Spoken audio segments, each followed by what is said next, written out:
जनता की सहभागिता में एससी, एसटी, ओबीसी इनका रिप्रेजेंटेशन ही नहीं है बल्कि माइनॉरिटी का भी रिप्रेजेंटेशन है, क्योंकि माइनॉरिटी में जो बैकवर्ड क्लासेस के लोग हैं उनको भी बैकवर्ड क्लास में शामिल माना गया है। इस दृष्टि से माइनॉरिटी का शब्द यहाँ जो है उपयोग और प्रयोग में लाया जा रहा है। अन्यथा केवल माइनॉरिटीज के लिए रिजर्वेशन लागू नहीं है, मगर माइनॉरिटीज में जो बैकवर्ड क्लासेस के लोग हैं उनके लिए रिजर्वेशन लागू है। ये बात हम लोगों को ठीक तरीके से जानने की और समझने की जरूरत है। तो ये जो मामला है ये आउटसोर्सिंग के द्वारा भर्ती करना, ये प्रतिनिधित्व के अधिकार से वंचित करने का मामला है और इसके पीछे षड्यंत्रकारी सोच है, षड्यंत्रकारी विचार है। तो जो लोग डेमोक्रेसी को लाना तो चाहते हैं, डेमोक्रेसी को, क्योंकि दुनिया में डेमोक्रेसी है, तो आजादी का आंदोलन अंग्रेजों के विरोध में जब ब्राह्मणों ने चलाया तो अमेरिका के लोगों ने इंग्लैंड के विरोध में, अमेरिका के लोगों ने इंग्लैंड के विरोध में भारत के आजादी के आंदोलन का समर्थन किया। अमेरिका ने इंग्लैंड के विरोध में भारत के आजादी के आंदोलन का समर्थन क्यों किया? क्योंकि जब तक भारत इंग्लैंड के नियंत्रण में है वो ताकत अमेरिका से भारी पड़ती थी। तो अमेरिका ने इंटरनेशनल पॉलिटिक्स को ध्यान में रखते हुए अगर भारत इंग्लैंड के नियंत्रण से मुक्त हो जाता है तो इंग्लैंड राजनीतिक रूप से कमजोर हो जाएगा। अगर इंग्लैंड राजनीतिक रूप से कमजोर हो गया तो जागतिक राजनीति में इंग्लैंड के बजाय अमेरिका सामने आया। ऐसे हुआ। इंग्लैंड का परास्त होने के बाद में इंटरनेशनल पॉलिटिक्स में इंग्लैंड के बजाय अमेरिका हावी हो गया। तो आप देखेंगे यूनाइटेड नेशंस ऑर्गेनाइजेशन बनाने में अमेरिका ने पहल की और ये पहल करने के पीछे भी इंग्लैंड का प्रभाव कम करना मकसद था। और फिर आज के तारीख में जो यूनाइटेड नेशंस ऑर्गेनाइजेशन है उसमें 50% से ज्यादा खर्चा अकेले अमेरिका करता है। तो स्वाभाविक है यूनाइटेड नेशंस ऑर्गेनाइजेशन इसका खर्चा 50% अकेले अमेरिका करता है, तो यूनाइटेड नेशंस ऑर्गेनाइजेशन का जो बजट है उस बजट में अमेरिका 50% जो है डोनेशन देता है। तो वो डोनेशन देने से बड़ा दानी शो करना चाहता है, मगर वो दान करने के मकसद से नहीं है, जागतिक राजनीति में अपना प्रभाव निर्माण करने के मकसद से ऐसा करना चाहता है। और इसमें अमेरिका कामयाब हुआ है ऐसा हम लोग कह सकते हैं, क्योंकि अमेरिका का वर्चस्व 1950 के बाद ही आगे बढ़ा।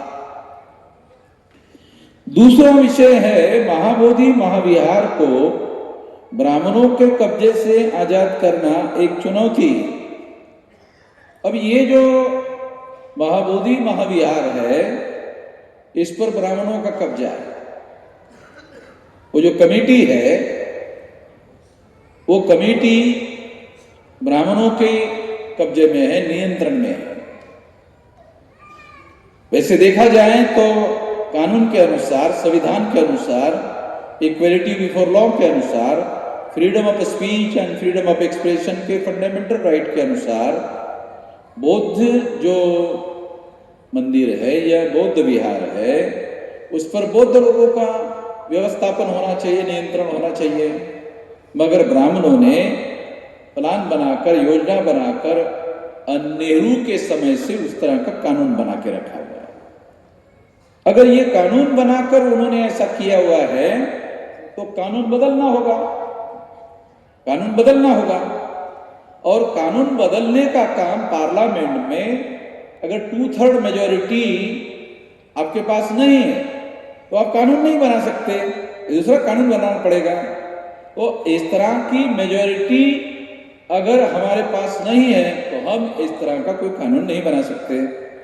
तो इसका मतलब ये है कि हमारे पास एक कानून बदलने की स्थिति आज के तारीख में हमारे पास नहीं है, तो उन लोगों का कब्जा बना रहेगा।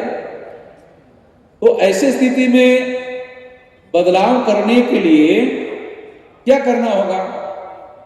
अगर मान लो बदलाव करने के लिए बुद्धिस्ट लोगों का कोई आंदोलन चलाते, महाबोधि महावीर का जो मुक्ति का मामला है और उसका कोई आंदोलन चलाते हैं, तो उनको जो लोगों का समर्थन लगेगा, जन आंदोलन होगा तो ये बदलाव हो सकता है।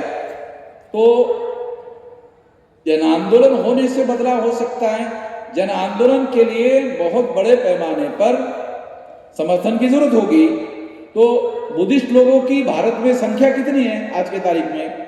0.71, यानी 5% भी नहीं है।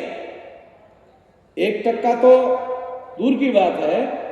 बुद्धिस्ट लोगों की जो भारत में संख्या है वो